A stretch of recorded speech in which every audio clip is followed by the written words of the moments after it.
in association with Kutumb app. अनेक ग्रुपों से पाइए छुटकारा, आपके संगठन का अपना ऐप कुटुंब ऐप। नमस्कार, आप देख रहे हैं यूपी तक और आपके साथ मैं हूं सुषमा। उत्तर प्रदेश की सियासत में भागम दौड़ मची हुई है। अभी कुछ दिन पहले आपने देखा कि किस तरह से एक बड़ी फेहरिस्त बीजेपी नेताओं की थी जो समाजवादी पार्टी में शामिल हुई, लेकिन कई सारे नेता चले तो गए, लेकिन उनको अब दिक्कत बहुत हो रही है। कई लोग दिक्कत सह के वहीं पर रह रहे हैं कि अब करें तो करें क्या, और कुछ लोग तो जुगाड़ तिगाड़ लगाकर वापसी भी कर रहे हैं। और इस वापसी में एक बड़ा नाम है बाला प्रसाद अवस्थी का। जी, लखीमपुर के धौरहरा से ये विधायक जो बहुत बड़बोलेपन के साथ साइकिल पर सवार हुए थे, बीजेपी को छोड़कर गए थे, लेकिन लौट के भाजपा आए। और भाजपा क्यों आए हैं जरा ये भी समझिए। दरअसल पुत्र मुंह है ना, वो सियासतदानों के लिए कई दफा आपने देखा होगा कि बड़ी समस्या लेकर आता है। कुछ अवस्थी जी के साथ भी वही हो रहा था। वो चाहते थे अपने बेटवा को चुनाव लड़वाने के लिए, लेकिन बात नहीं बनी और ये हुआ कि भैया टिकट वहां से उनको मिल नहीं पाया जहां से वो चाहते थे। बताएंगे आपको, वो भी बताएंगे कि कौन सी सीट थी, लेकिन पहले ये समझिए मर्म कि उनको जब वहां सपने पूरे नहीं हुए, जो अरमान लेके गए थे वो पूरे नहीं हुए, तो भला लगा कि भाजपा ही भाग लेते हैं। और जब भाजपा आए तो कहते हैं कि मैं तो राजनीतिक पर्यटन पर गया था, मैं तो एक पॉलिटिकल टूर पे था, और भर करके वो समाजवादी पार्टी को गरियाते हैं, कोसते हैं, कहते हैं कि भैया उसका तो कोई सिद्धांत ही नहीं, वो पार्टी बेकार है, हम तो भाजपा के थे, भाजपा के हैं और भाजपा के रहेंगे।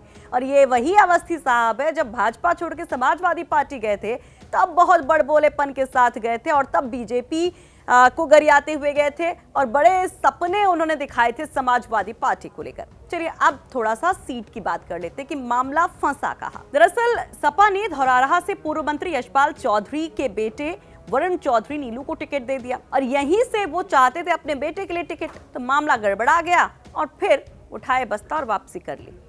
लेकिन केवल वही नहीं आए हैं समाजवादी पार्टी से, बल्कि समाजवादी पार्टी को और भी झटके लगे हैं। अगर झटकों के तौर पर देखें तो हमीरपुर से एक नेता जो कि एमएलसी हैं, उन्होंने भी समाजवादी पार्टी छोड़ करके बीजेपी का दामन थामा। मुलायम सिंह यादव के एक बहुत करीब रहे शिव कुमार बेरिया, वो एक बड़े नेता जो माने जाते हैं, वो समाजवादी पार्टी छोड़कर बीजेपी में शामिल हो जाते हैं। तो झटके पे झटका समाजवादी पार्टी को अब बीजेपी धीरे धीरे से दे रही है। तो भैया जिन एमएलसी की हम बात कर रहे थे, रमेश मिश्रा, जरा उनके बारे में भी जान लीजिए कि एक मामले में उनके खिलाफ भी बड़ी कार्रवाई चल रही है। 2019 में उनके घर पर खनन घोटाले में छापे पड़ चुके हैं।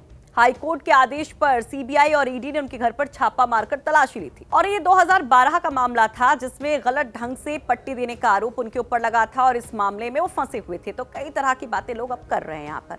लेकिन शिव कुमार बेरिया की बात की जाए तो वो वाकई में एक ऐसे नेता थे जो ये कहते हैं कि लोहिया के समय वो पार्टी में आए थे, तब से वो अब तक थे, लेकिन अब वो पार्टी नहीं बची, अब बंगलों में बैठकर चलाने वाले पार्टी के नेता हैं। तो सीधे तौर पर अखिलेश यादव के खिलाफ जो वो बोलते हैं वो एक बड़ी बात मानी जा रही है। तो ये तीन बड़े नेता, जिसमें किसी ने अपने लाभ हानि के चक्कर में इधर उधर किया, तो कुछ ऐसे जो लगातार समाजवादी पार्टी के साथ थे वो इधर आए, और कुछ ऐसे जिनकी मजबूरी दिखाई देती है कि भैया शिकंजा जांच का कस सकता है, तो पाला बदलने में ही भलाई है।